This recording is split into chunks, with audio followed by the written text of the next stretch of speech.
हमारे पास हमारे साथ खड़ी हैं कांग्रेस के नेता सुप्रिया श्रीनेत जी।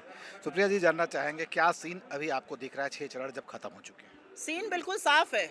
लक्ष्य क्या सीन है, एक आता था ना, वाह क्या सीन है। सीन है कि इंडिया गठबंधन की सरकार बनने वाली है। सीन है कि 4 जून को ऐसी सरकार बनेगी जो दलितों, वंचितों, शोषितों के साथ साथ युवाओं, महिलाओं, किसानों, मजदूरों की बात करने वाली सरकार होगी। ऐसी सरकार बनेगी जो इस संविधान के साथ खिलवाड़ नहीं होने देगी, जो इस संविधान को सर्वोपरि रखेगी। ऐसी सरकार बनेगी जो लोकतंत्र को जीवित रखेगी। ऐसी सरकार बनेगी जो आप जैसे पत्रकारों को भी निर्भीक और निडर रहने में मदद करेगी। अच्छा, आप लोग बार-बार संविधान दिखा रहे हैं। मान लीजिए जो आपका डर है, इस संविधान में क्या बदला जाएगा? किस चीज़ की बात मेरा आप कोई कर डर रहे नहीं है। हैं? जो मेरा कोई जो डर नहीं कहा है जा रहा है कि संविधान संविधान बदला जाएगा।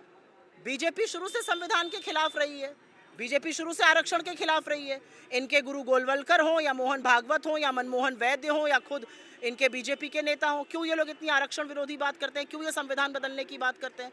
इस संविधान को बदल के आप क्या साबित करना चाहते हैं? इसी संविधान से मुझे और आपको अभिव्यक्ति की आज़ादी मिली है। इसी संविधान से हम सब, चाहे अमीर हो या गरीब हो, लॉ के सामने इक्वल हैं। इसी संविधान से आप औरत हो, पुरुष हो, कोई भी जाति, कोई भी धर्म, कोई भी भाषा, कोई भी वेशभूषा के हो, आप एक समान है, समता है, बराबरी है। इस संविधान को बदलने का काम ही कर रही है भाजपा। आरक्षण से छेड़छाड़ का आरोप तो आप पे लग रहा है। योगी आदित्यनाथ ने कहा कि एससी, एसटी, ओबीसी का काट के मुसलमानों को सिर्फ कांग्रेस उनका गठबंधन देना चाहता है। नहीं, आरोप हम पर लग रहा है। आप तो पत्रकार हैं, आप तो बुद्धि का उपयोग करिए। आरोप क्यों लगाया जा रहा है? क्योंकि नहीं उनकी नहीं, बखिया खुल गई है, देखिए क्योंकि उनकी नेताओं के बखिया खुल पास गई इतनी है। ज्यादा बुद्धि हो गई है ना कि वो किसी को देना नहीं चाहते, उस लहजे से आपसे पूछा।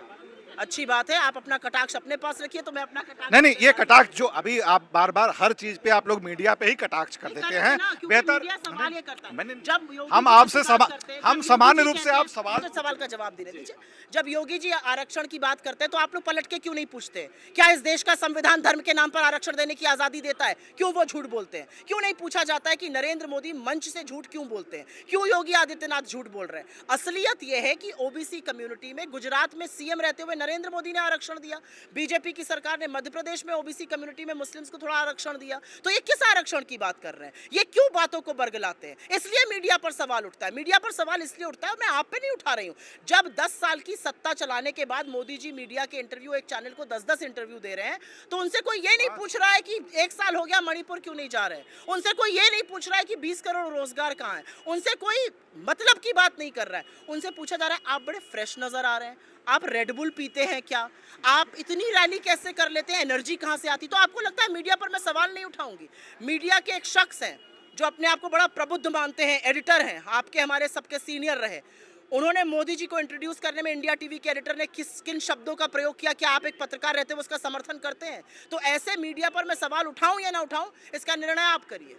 मेरे ख्याल से सवाल उठाने से ज्यादा किसी की दूसरे की बुराई करने से बेहतर होता है कि हम अपनी बात, हम क्या ला रहे हैं उसको करना चाहिए, और सभी पार्टियां यही करें। अगले की बुराई तो कर रही हैं, अपनी बातों को कम आपकी करना। आपकी नसीहत के लिए शुक्रिया। मैंने पूरी प्रेस कॉन्फ्रेंस में अपने गठबंधन की, अपनी गारंटी की, अपने मैनिफेस्टो की बात करिए। हो सकता है आप लेट आए। अंतिम सवाल, अजय राय जी कैसी लड़ाई लड़े? बहुत बढ़िया लड़ाई लड़ रहे हैं, लड़काल कर लग रहे हैं और पूरी तरह से मोदी को हराने की लड़ाई लड़ रहे हैं। असलियत ये है कि वो यहीं के हैं, यहाँ के बेटे हैं, लोगों के सुख दुख के साथी हैं, और लोगों ने बहुत टाइम और बहुत मौका देखकर मोदी जी को देख लिया। भला नहीं हुआ काशी। धन्यवाद। तो ये थी सुप्रिया श्रीनेत जी, जिन्होंने तमाम सवालों के जवाब दिए हैं। खास बात ये है कि मीडिया से भी थोड़ी खफा नजर आ रही हैं। सवालों का जवाब नहीं दे पाने के कारण मीडिया से भी अपना आक्रोश व्यक्त कर रहे हैं। बहरहाल बने रहिए भारत समाचार पे। भारत में चुनाव को देखना है तो बने रहिए भारत समाचार। नीरज जायसवाल के साथ रोहित सिंह, भारत समाचार, वाराणसी।